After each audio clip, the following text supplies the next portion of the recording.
29 मई 2022 पंजाब के जिला मानसा में शाम का वक्त था। सिद्धू मूसेवाला अपनी काली थार जीप में दोस्तों के साथ निकले। किसी को अंदाजा नहीं था कि ये उनका आखिरी सफर साबित होगा। अभी वो अपने गांव से कुछ ही दूर गए थे कि जवाहर के गांव के पास एक तंग सी सड़क पर एक करोला गाड़ी ने अचानक उनका रास्ता रोक लिया। इससे पहले कि वो कुछ समझ पाते, पीछे से एक बोलेरो जीप आई और सीधा उनकी गाड़ी के टायरों पर फायर किया और फिर दोनों गाड़ियों से 6 लोग उतरे और जदीद हथियारों से थार पर गोलियों की बारिश कर दी। आज हम सिर्फ इस कत्ल की सनसनीखेज कहानी नहीं सुनाएंगे। ये सिर्फ एक कत्ल था या गैंग वॉर का नतीजा था? क्या इसमें कोई सियासी साजिश थी? और ये वाकया पंजाब में जड़ें पकड़ चुके गन कल्चर के बारे में क्या बताता है? तो आइए उसी दिन पर वापस चलते हैं। हमला इतना अचानक और शदीद था। 6 शूटर्स और तकरीबन 30 गोलियां। गाड़ी में मूसेवाला के साथ उनके 2 दोस्त भी थे, गिरप्रीत सिंह और गुरविंदर सिंह, जो शदीद जख्मी हुए। के जराये के मुताबिक मूसेवाला ने भी जवाबी फायर किया था। उन्होंने अपनी पिस्तौल से 2 फायर किए थे, लेकिन हमलावर पूरी तैयारी से आए थे। जब फायरिंग रुकी तो आसपास के लोग मदद के लिए दौड़े। एक मकामी शख्स मैसी ने हिम्मत, उसने गाड़ी का शीशा तोड़ा और मूसेवाला को बाहर निकाला। उस वक्त उनकी सांसें चल रही थी, लेकिन वक्त बहुत कम था। उन्हें फौरन अस्पताल ले जाया गया, लेकिन जख्म इतने गहरे थे कि वो रास्ते में ही दम तोड़ गए। पोस्टमार्टम रिपोर्ट ने बाद में बताया कि उनके जिस्म पर गोलियों के 19 निशान थे और मौत गोली लगने के 15 मिनट के अंदर ही हो गई थी। लेकिन सबसे बड़ा सवाल जो हर किसी के जहन में था वो ये था कि आखिर क्यों सिद्धू मूसेवाला जैसा सुपरस्टार, उसका ऐसा दुश्मन कौन हो सकता है?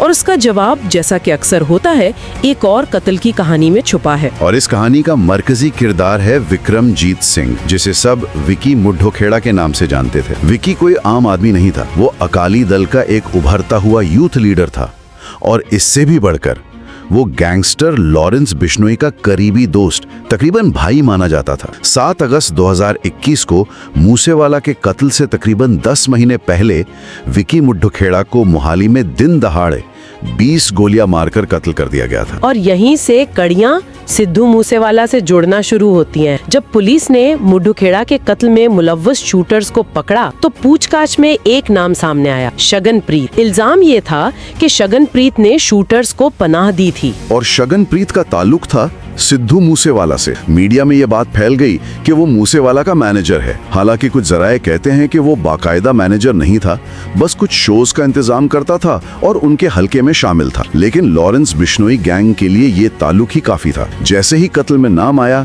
शगनप्रीत मुल्क से फरार होकर ऑस्ट्रेलिया चला गया। तो बिश्नोई गैंग को ये लगा कि मूसेवाला ने अपने आदमी को बचाकर मुल्क से भगा दिया। उनका पुख्ता यकीन था कि मूसेवाला ने न सिर्फ शगनप्रीत को पनाह दी, बल्कि उसे फरार होने में भी मदद की। उनकी नजर में ये विकी मुड्ढोखेड़ा के कातलों की मदद करने के बराबर था और गैंग की दुनिया में इसकी सजा सिर्फ मौत होती है। उन्होंने मूसेवाला को बराह रास्त जिम्मेदार ठहरा दिया। आमतौर पर मुजरिम जुर्म करके छुपते हैं, लेकिन यहाँ तो कत्ल के चंद घंटों के अंदर ही कनाडा में बैठे गोल्डी ब्रार, जो लॉरेंस बिश्नोई का दायां हाथ है, उसने फेसबुक पर फखरिया अंदाज में जिम्मेदारी कबूल कर ली। बिश्नोई के भांजे सचिन बिश्नोई ने तो एक न्यूज चैनल को फोन करके कहा कि ये हमने किया है, ये हमारे भाई का बदला है। तहकीकात बहुत तेजी से शुरू हुई। पंजाब, दिल्ली और हरियाणा पुलिस ने मिलकर काम किया और आखिरकार तमाम 6 शूटर्स कानून की गिरफ्त में आ गए। 3, जिनमें मास्टरमाइंड प्रियावर्त फौजी भी शामिल था,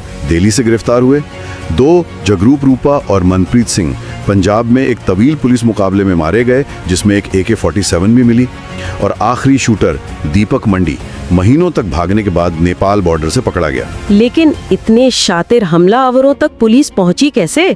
कोई ना कोई सुराग तो मिला होगा। और वो सुराग हैरान कुन हद तक मामूली था। जब पुलिस को वो बोलेरो गाड़ी मिली जिसे हमलावरों ने जाए वकुआ से कुछ दूर छोड़ दिया था, तो उसमें से उन्हें फतेह आबाद हरियाणा के एक पेट्रोल पंप की रसीद मिली। इतनी बड़ी प्लानिंग के बाद वो इतनी सादा सी गलती कर गए। इसी रसीद की मदद से पुलिस CCTV फुटेज तक पहुंची, जहां एक शूटर साफ नजर आ गया। ये वो पहली कड़ी थी जिसने पूरी जंजीर को खोलकर रख दिया। लेकिन जब पुलिस ये सुराग जोड़ रही थी, तब हमलावरों की अपनी दुनिया चल रही थी। और ये सबसे परेशान कुन बात है, इसी बोलेरो गाड़ी में कत्ल के फौरन बाद उन्होंने एक सेल्फी वीडियो बनाई। इसमें वो सब हथियार ले रहे थे, पंजाबी गाने गा रहे थे और जश्न मना रहे थे, जैसे उन्होंने कोई जंग जीत ली हो। पुलिस के लिए तो केस हल हो गया, गैंग वॉर, बदला और तमाम शूटर्स पकड़े गए, लेकिन मूसेवाला का खानदान और उनके लाखों मदां इस कहानी को मानने से इनकार करते हैं। उनका कहना है कि ये सिर्फ गैंग वॉर नहीं, इसके पीछे बहुत बड़ी सियासी साजिश है। और उनके शक के कुछ ठोस वजूहात भी हैं। पहली बात तो ये कि मूसेवाला सिर्फ एक गुलकार नहीं रह गए थे। उन्होंने 2021 में कांग्रेस पार्टी ज्वाइन की और 2022 में पंजाब असेंबली का इलेक्शन भी लड़ा। हालांकि वो आम आदमी पार्टी के उम्मीदवार से हार गए थे, लेकिन उनका सियासत में आना बहुत से ताकतवर लोगों को परेशान कर रहा था। और सबसे बड़ा सवाल उनकी सिक्योरिटी पर उठाया जाता है। हमले से सिर्फ एक दिन पहले पंजाब की नई आम आदमी पार्टी की हुकूमत ने 424 लोगों की सिक्योरिटी में कमी की थी और उनमें सिद्धू मूसेवाला भी शामिल थे। उनके 8 गार्ड्स कम करके सिर्फ 2 कर दिए गए थे। क्या ये महज एक इत्तेफाक था? हुकूमत का कहना था कि ये एक मामूल का जायजा था, लेकिन टाइमिंग बहुत मशकूक थी। और किस्मत की सितम ज़रीफी देखें, जिस दिन हमला हुआ मूसेवाला वो 2 गार्ड्स भी अपने साथ नहीं लेकर गए। वो अपनी बुलेट प्रूफ फॉर्च्यूनर के बजाय थार में जा रहे थे और शायद ये सोचा कि थोड़ी दूर ही तो जाना है, गार्ड्स की क्या ज़रूरत है। लेकिन क्या गार्ड्स या बुलेट प्रूफ गाड़ी उन्हें बचा पाती? जिस सतह की मंसूबा बंदी थी, लगता नहीं कि वो कोई कसर छोड़ते। जराए बताते हैं कि हमला आवरों की गाड़ियों से ग्रेनेड और रॉकेट लॉन्चर जैसी चीजें भी मिलने की बात सामने आई थी। कुछ गैर मुसद्दका रिपोर्ट्स के मुताबिक हमला आवरों के पास एक रूसी साख्ता AN-94 असॉल्ट राइफल भी थी। इस हथियार का पंजाब के गांव में गैंगस्टर्स के हाथ में होना ये सिर्फ गैंग वॉर नहीं, ये रियासत की सिक्योरिटी के लिए एक बहुत बड़ा खतरा है। ये सवाल उठाता है कि क्या ये सिर्फ मूसेवाला को मारने के लिए लाया गया था या पंजाब में ऐसे मजीद हथियार मौजूद हैं? ये गैंग वॉर को एक बिल्कुल नए, ज्यादा खतरनाक दर्जे पर ले जाता है। आदादो शुमार चौंका देने वाले हैं। भारत की कुल आबादी का सिर्फ 2.3% पंजाब में है, लेकिन मुल्क के कुल लाइसेंस याफ्ता हथियारों का 10% यानी तकरीबन 4 लाख सिर्फ पंजाब में हैं। ये तो कानूनी हथियारों की बात है, गैर कानूनी का तो कोई हिसाब ही नहीं। और पिछले कुछ सालों में पंजाबी म्यूजिक ने इसे मजीद हवा दी है। हथियारों को शान और ताकत की अलामत बनाकर पेश किया गया है। और सिद्धू मूसेवाला खुद इस बहस के मरकज में थे। उनके नाकदीन कहते हैं कि उनके गानों ने गन कल्चर को ग्लोरीफाई किया, नौजवानों को तशद्दुद की तरफ रागिब किया।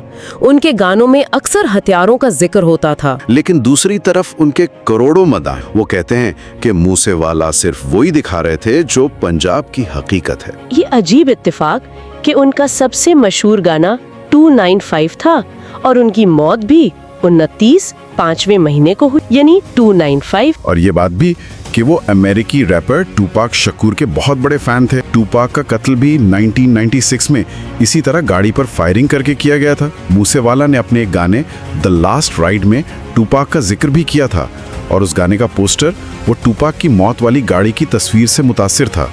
ये गाना उनकी मौत से सिर्फ 2 हफ्ते पहले रिलीज हुआ था। ये सब बातें मिलकर उनकी मौत को एक पुरस्कार दास्तान बना देती हैं।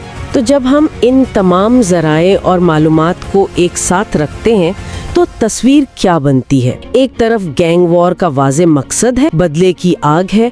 दूसरी तरफ सियासी साजिश का गहरा शक, सिक्योरिटी का हटाया जाना और जदीद हथियारों का इस्तेमाल।